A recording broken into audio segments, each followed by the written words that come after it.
Hello friends, welcome to IQ education. आज हम climatology का एक महत्वपूर्ण टॉपिक वायुमंडलीय आर्द्रता यानी कि एटमॉस्फेरिक ह्यूमिडिटी के कंसेप्ट को समझेंगे तथा साथ ही इसके प्रकारों को भी समझने की कोशिश करेंगे। इसके प्रकारों में मुख्यतः क्या आते हैं और आज हम क्या-क्या समझने वाले हैं। पहली बात कि हम इसमें समझेंगे आज ये आर्द्रता क्या है। पहले तो यही आज का हमारा टॉपिक है कि ये आर्द्रता क्या है। दूसरा, एक इसका प्रकार हो जाता है जिसका नाम है निरपेक्ष आर्द्रता। निरपेक्ष आर्द्रता। हमारा आज का तीसरा टॉपिक रहेगा विशिष्ट आर्द्रता। विशिष्ट आर्द्रता। और एक चौथा टॉपिक आता है आर्द्रता सामर्थ्य। क्या है आर्द्रता सामर्थ्य? इन तीनों को इन तीनों ही प्रकारों में बच्चों में बहुत ही सारा कंफ्यूजन रहता है, लेकिन आज हम एकदम जीरो से इसको समझने की कोशिश करेंगे। ये निरपेक्ष आर्द्रता यानी कि आपका एब्सोल्यूट ह्यूमिडिटी, एब्सोल्यूट ह्यूमिडिटी। और ये विशिष्ट आर्द्रता यानी कि स्पेसिफिक स्पेसिफिक ह्यूमिडिटी। और तीसरा जो है आर्द्रता सामर्थ्य यानी कि ह्यूमिडिटी कैपेसिटी। इन तीनों में क्या अंतर होता है और टेक्निकल शब्द इन तीनों के से रिलेटेड क्या क्वेश्चन बनते हैं हमारे आने वाले एग्जाम्स में। आइए पहले हम आर्द्रता को समझने की कोशिश करते हैं कि ये आर्द्रता क्या होती है। आर्द्रता की परिभाषा से ही अगर हम आर्द्रता को समझें, आर्द्रता के डिफिनेशन में है, आर्द्रता का जो डिफिनेशन है कि वायुमंडल में उपस्थित जल वाष्प की मात्रा को ही हम आर्द्रता कहते हैं। यानी कि वायुमंडल में उपस्थित जल वाष्प की मात्रा को ही आर्द्रता कहते हैं।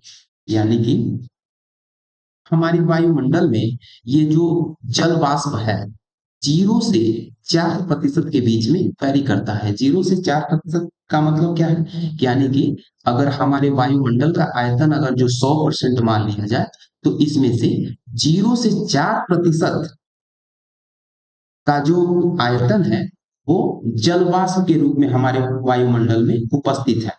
और ये 0% का मतलब क्या है और ये 4% का मतलब क्या है। 0% का मतलब वहां से है जो हमारे रेगिस्तानी भाग है, जो हमारे रेगिस्तानी भाग है, जो हमारे मरुस्थलीय भाग है, जो हमारे मरुस्थलीय भाग है, जो हमारे ध्रुवीय प्रदेश है। यहाँ पे लगभग 9 के बराबर आर्द्रता पाई जाती है। और दूसरा है हमारा 4%। अब ये 4% कहाँ होगा? 4% हमारे भूमध्य रेखीय क्षेत्रों में जहाँ पे सूर्यातप की मात्रा सबसे अधिक पाई जाती है। अगर जो सूर्यातप की मात्रा सबसे अधिक पाई जाती है तो वाष्पोत्सर्जन भी सबसे अधिक होगा, इवेपोरेशन भी सबसे अधिक होगा। और अगर वाष्पोत्सर्जन इवेपोरेशन ये सबसे ज्यादा अधिक होते हैं तो हमारे वायुमंडल में आर्द्रता की मात्रा भी अधिक होगी। तो इसलिए जो सबसे मैक्सिमम आर्द्रता जो पाई जाती है, ह्यूमिडिटी जो पाई जाती है, वो हमारे भूमध्य रेखीय रीजन में पाई जाती है। और अगर जो हम पूरे ग्लोब को एक औसत रूप में देखें आर्द्रता की दृष्टि से, अगर हम पूरे ग्लोब को एक औसत रूप में देखें तो वो लगभग 2% आर्द्रता पाई जाती है। क्योंकि अगर ऐसे भी आप निकालेंगे ना 0 से 4 का आप रेशियो कितना निकाल पाएंगे? 2% तो होता है। वहीं आगे इसमें यही लिखा हुआ है कि वायुमंडल में जलवाष्प की मात्रा भूमध्य रेखीय क्षेत्रों में सर्वाधिक तथा ध्रुवीय क्षेत्रों यानी कि मरुस्थलीय क्षेत्रों में न्यूनतम पाई जाती है। अब क्यों पाई जाती है ये हमने आपको बता दिया। हम आगे देखते हैं कि क्या है। हम्म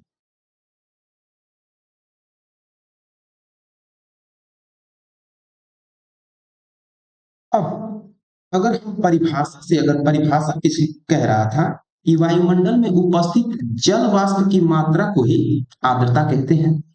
वायुमंडल में उपस्थित जल वाष्प की मात्रा को ही, जल वाष्प की मात्रा को ही आर्द्रता कहते हैं। तो पहले तो हम ये समझ लेते हैं कि ये जो जल वाष्प है हमारे वायुमंडल में पहुंचती कहते हैं। अब देखिए जल वाष्प के वायुमंडल में पहुंचने के मुख्यतः दो कारण होते हैं। पहला तो ये जो लिखा है ना, वाष्पीकरण, यानी कि जल का वाष्प में बदलने की प्रक्रिया को ही हम वाष्पीकरण कहते हैं। यानी कि इसको इंग्लिश में अगर कहें तो इसको इवेपोरेशन कहते हैं, इवेपोरेशन कहते हैं।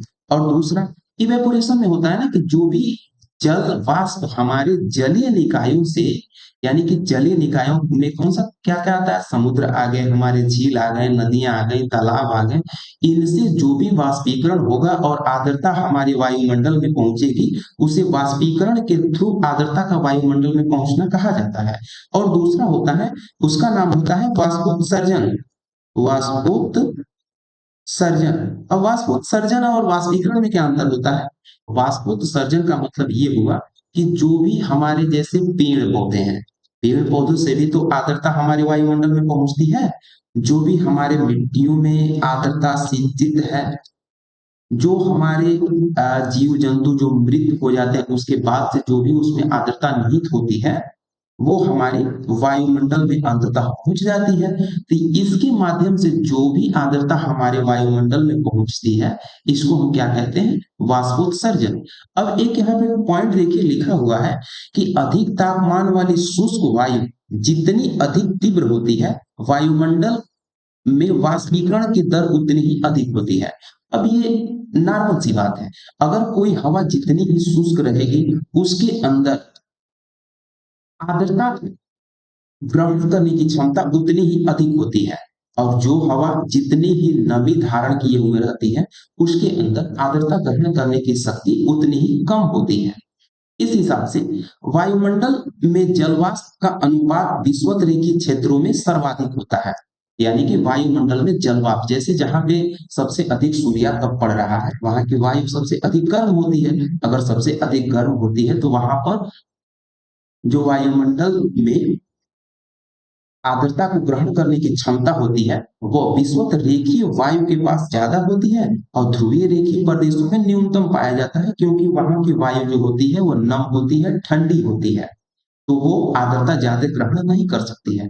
और यही जल वाष्प ही अपनी स्थिति में परिवर्तन करके ओस, पाला, मेघ, कोहरा, हिमवृष्टि के रूप में परिवर्तित हो जाते हैं। यानी कि ये सारा कमाल जो है ना, हमारे जल वाष्प से ही हो रहे हैं। और जल वाष्प के लिए मुख्य स्रोत क्या है? हमारा सूर्यातप। सूर्यातप का मुख्य स्रोत क्या है? हमारा सूर्य।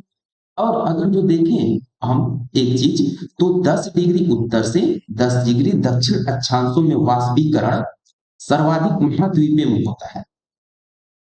यानी कि अगर हम यहाँ पे अपना ग्लोब बनाए, ठीक, ये हमारी हो गई 0 डिग्री लाइन,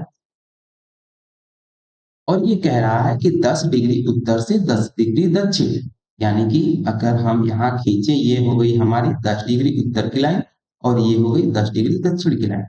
यानी कि 10 डिग्री उत्तर से 10 डिग्री दक्षिण में सर्वाधिक वाष्पीकरण जो होता है वो महाद्वीपों में होता है। अब आप कहेंगे कि सबसे अधिक सूर्यातप की मात्रा तो यही पड़ती है, तो सिर्फ महाद्वीपों में क्यों होता है, महासागरों में क्यों नहीं? जो हमारे यहाँ 10 डिग्री से उत्तर से लेकर के 10 डिग्री बीच के 10 डिग्री दक्षिण के बीच में महासागर भी तो हैं, तो वहां पे वाष्पीकरण कम क्यों है और महाद्वीपों में ज्यादा क्यों है? इसका उत्तर ये है कि महासागरों पर वाष्पीकरण तो अधिक होता है, लेकिन उतनी ही अधिक मात्रा में यहाँ पर वर्षा भी हो जाती है, उतनी ही अधिक मात्रा में वर्षा भी हो जाती है। तो महाद्वीपों की तुलना में जो महासागर होता है, यहाँ पे वाष्पीकरण कम हो पाता है, अधिक होता है, लेकिन यहाँ की महाद्वीपों के मुकाबले यहाँ पे कम होती है। वहीं अगर देखें तो महासागरों में सर्वाधिक वाष्पीकरण 10 डिग्री से 20 डिग्री अक्षांशों में, ये नॉर्थ साउथ दोनों का दिया हुआ है। यानी कि अगर ये देखा जाए, ये हमारी हो गई पृथ्वी, ये हो गया 0 लाइन, ये हो गया हमारा 10 डिग्री और ये हो गया 20 डिग्री, ठीक, ये हो गया 10 डिग्री और ये हो गया 20 डिग्री। यानी कि ये इस रीजन की बात कर रहा है कि अगर जो हम महासागरों पर देखें तो सर्वाधिक जो वाष्पीकरण होता है 10 डिग्री से 20 डिग्री अक्षांशों में होता है। ये हमारे दोनों गोलार्ध में होता है, यानी कि नॉर्थ हेमिस्फीयर में भी और साउथ हेमिस्फीयर में भी। इसका रीजन क्या है? क्योंकि यहाँ पे वाष्पीकरण अधिक होता है और वाष्पीकरण के मुकाबले में उतनी अधिक वर्षा नहीं हो पाती है।